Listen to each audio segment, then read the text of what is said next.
Вообичаено по завршувањето на вториот круг од гласањето, а со тоа и на претседателските избори, во изборните штабови на кандидатите се уште се анализираат постигнатите резултати.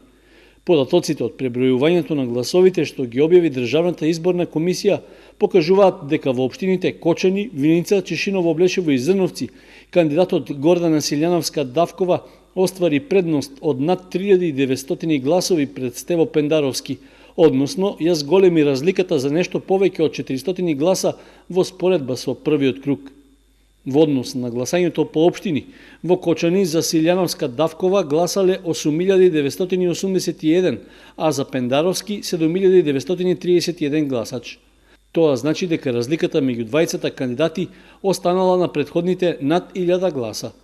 Во Виница исто така повеќе гласови освои кандидатката што ја подржа ВМРО ДПМН, односно за неа гласале 5121 граѓанин, додека подршка за кандидатот за кој застана СДСМ и коалицијата му дале 3408 граѓани. Во Чешиново, Облешево за Силјановска својот глас го дале 2113, а за Пендаровски 1340 граѓани. Повторно неголема разлика меѓу кандидатите е остварена во Зрновци, каде за Силјановска има двојно повеќе гласови, односно 818 наспроти 409 за Пендаровски.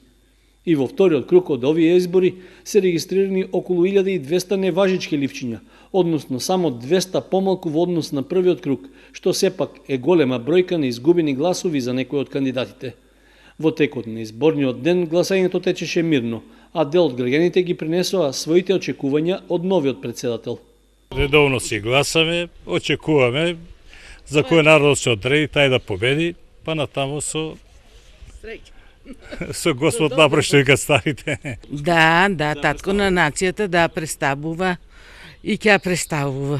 Ова не е референдум, ова не е влез во НАТО и Европска Унија, каде што имаме и такви мислења. Ова е избор на еден дел од извршната власт, претседателот е инокосен орган, владата е оној колективниот орган и мислам дека треба да избереме претседател на Република Македонија, без разлика за кој ќе се одлучат граѓаните. Треба да биде мирно, да биде слободно, фер и демократски и да нема полнење контингенти во кутиите. Според изборниот законник, Државната изборна комисија има период од 24 часа по завршувањето на гласањето да ги соопшти конечните резултати од изборите. Потоа ќе започне да тече и постапката за верификација на мандатот на новиот претседател.